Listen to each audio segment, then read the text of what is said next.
What's up, everyone? It's yours truly, JJ Buckets, back at it again. And of course, because I'm back at it again, you know we're talking basketball.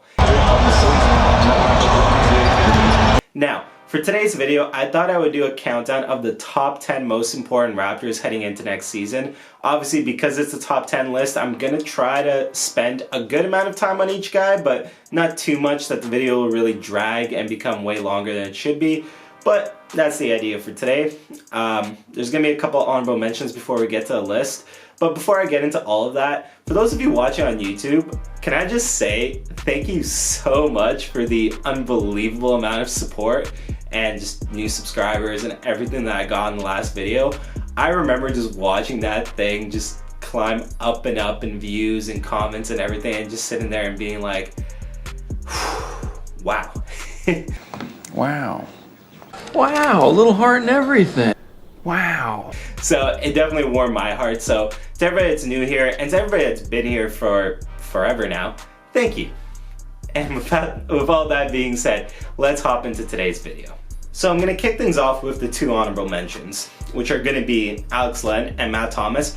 Both guys that I think are going to see minutes in the regular season situationally, based on, either needing a quick spark off the bench in terms of points because you're down a rut, and that's going to be Matt Thomas to help stretch the court, help get them some threes hopefully. Or you're facing a team that has some size and you really want the bigger body and length of Alex Len on the court. I think both those guys will see some play time with regards to what I've just said, but overall, I don't think that they're the most important guys in the grand scheme of things. So with that being said, moving to number 10, I'm going to go with Terrence Davis. And this one's a bit of an asterisk / question mark because obviously Terrence Davis came into some off-the-court troubles and Lord knows what's looming over him. I think there's a suspension coming. I would imagine there would be some kind of disciplinary action coming against him. So with all that being said, we don't really know how long that's going to keep him out for, whether or not the Raptors want to keep him past that. It's a lot of questions, and obviously Terrence Davis would be higher on this list if it wasn't for the off-the-court troubles that he's facing. But with that being said, I mean, he still feels like he should be on this list, and again, obviously he would be higher, but as of now I really can't justify going higher than 10 for a guy that might miss a decent chunk of the NBA season. Number 9 for me is going to be DeAndre Bembry, and I actually really like this signing for the Raptors, in particular because I think Bembry is going to be somebody that's going to be able to play a role off that bench as a stopper.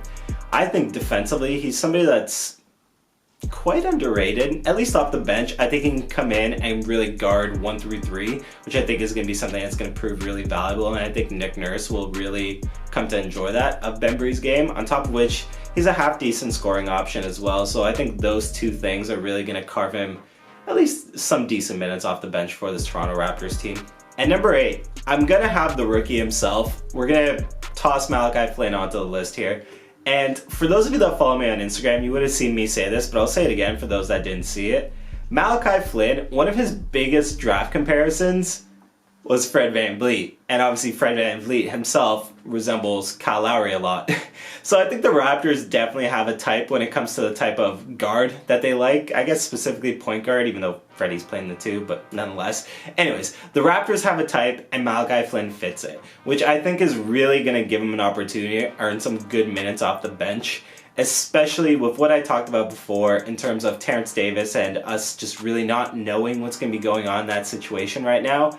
Malachi has a chance to carve himself a good role off the bench here for the Raptors, and I expect him to more or less take advantage of that. I debated number 6 and number 7 a little bit, but ultimately I decided to go with Chris Boucher at number 7. I think he's going to be your primary big off the bench, and I mostly think that because when I think of Aaron Baines, I think of him specifically as a 5, where with Chris Boucher, I think he has enough versatility to both play the 4 and the 5, which I think the Raptors are going to ultimately see, and they'll have him coming off the bench. Even if maybe he gets more minutes, I ultimately do think Boucher is going to be the bench big here. And I think with Ibaka and with Marc Gasol both gone this season, Chris Boucher is finally going to get his chance to shine with obviously an uptick in the minutes that he's going to get in the rotation. And I think Boucher will really get a chance to show that he's a very good defender. He's a pretty decent rim protector. I think he'll get a chance to stretch the court with his shot, which I think he's pretty good at, and finish down low. Ultimately, I think Boucher is going to end up being a really good piece for the Raptors off the bench this season, and probably, I mean, based on the rankings at least, one of like your main two guys off the bench. So Boucher at number 7, obviously, I'm going to have Aaron Baines at number 6. I think this is your starting 5 going into next season, and I think Aaron Baines, I hesitate to say that he's an upgrade, but in some ways, he really is an upgrade over Marc Gasol, offensively at least. I know Marc Gasol was still gifted as ever as a passer and as a playmaker from that 5 spot, but overall, at this point in both their careers, I hesitantly want to say that Aaron Baines is an upgrade on the offensive end at least. I know Mark, for the most part, still had his defensive chops under him last season, although there were certain series, in particular I would be thinking of the Celtics series, where Marc Gasol was almost unplayable at this point because he's a little bit slower, obviously, and he's older, where I don't think Aaron Baines is going to have those kind of problems. I think Baines, I've talked about him in the previous video that I did, but I'll talk about him very briefly again here. I think he's a very good defender again, which obviously the Raptors love great defense. They've built a lot of very good teams on defense, obviously, including the championship team.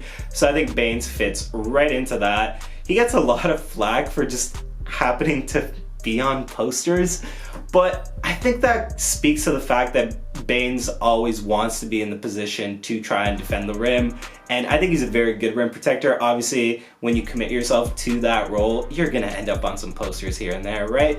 But nonetheless, that plus I think he has a good shot on offense, in particular a 3-point shot that'll help stretch the court, and he can finish down low, and he's a terrific screen setter. I think Aaron Baines is quietly gonna have a really nice season with the Raptors. Kicking off the top 5 here is gonna be our resident 6th man, Norman Powell.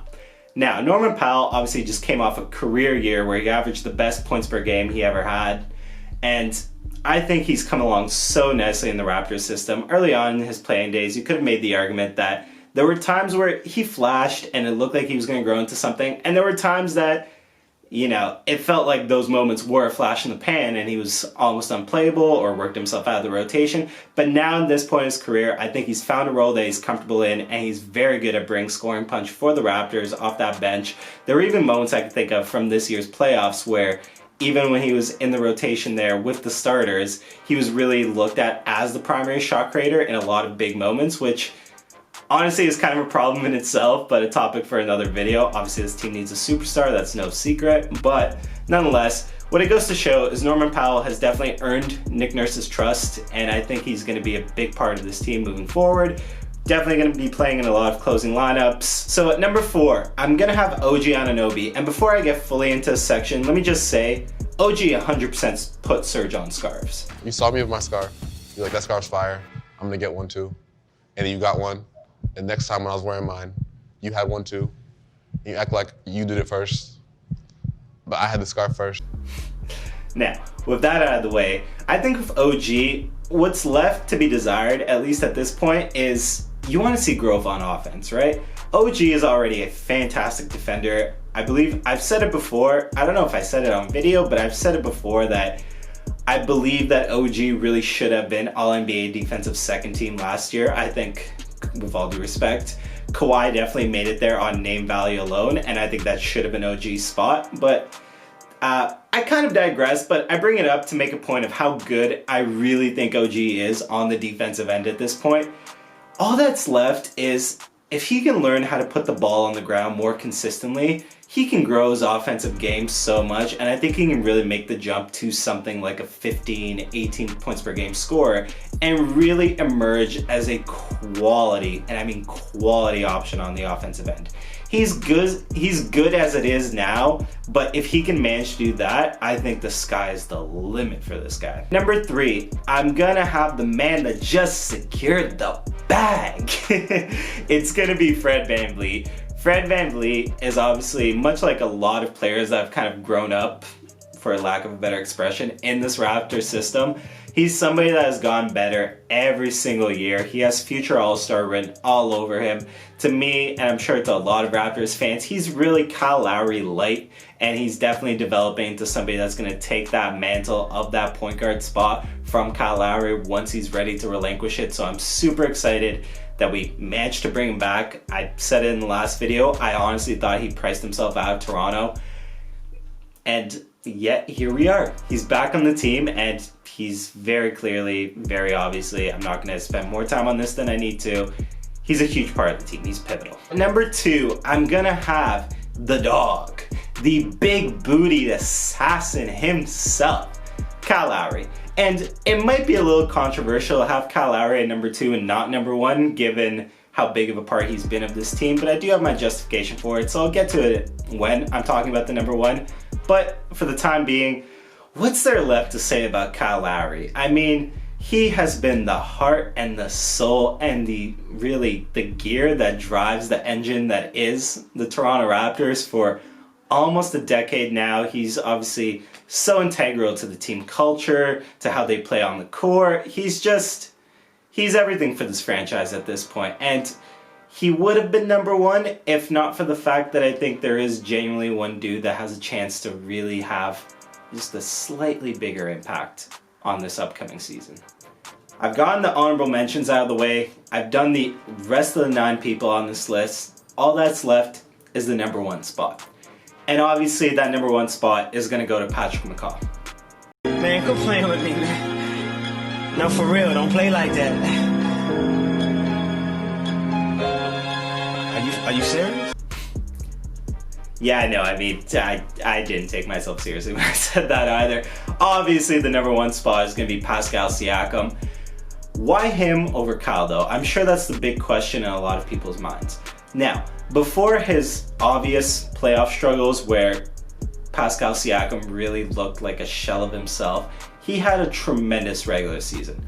Some people will say that's because the pace in the regular season is a lot faster, whereas in the playoffs it slows down, and Pascal struggles a little bit more in the half court, which is a fair argument. Other people will say it's the fact that he just had added pressure on him come that playoff time where defenses were really zeroing in on him. And honestly, you can make the case for that as well. But here's the thing. Pascal Siakam has obviously gotten better every single season. I feel like there's a trend here, obviously, with Raptors players, that have, like I said, grown up in the system of consistently getting better. But Pascal, I think, more than anybody, has really taken those leaps tremendously. And Pascal is obviously somebody that got into basketball a little bit later in his career, so things like his half-court offense haven't been really as refined. And I'm willing to bank on the fact that he has definitely taken the time since that Celtics series to really work on his half-court game. And I truly, truly expect Pascal Siakam to come back this season really with the best version we've ever seen of him.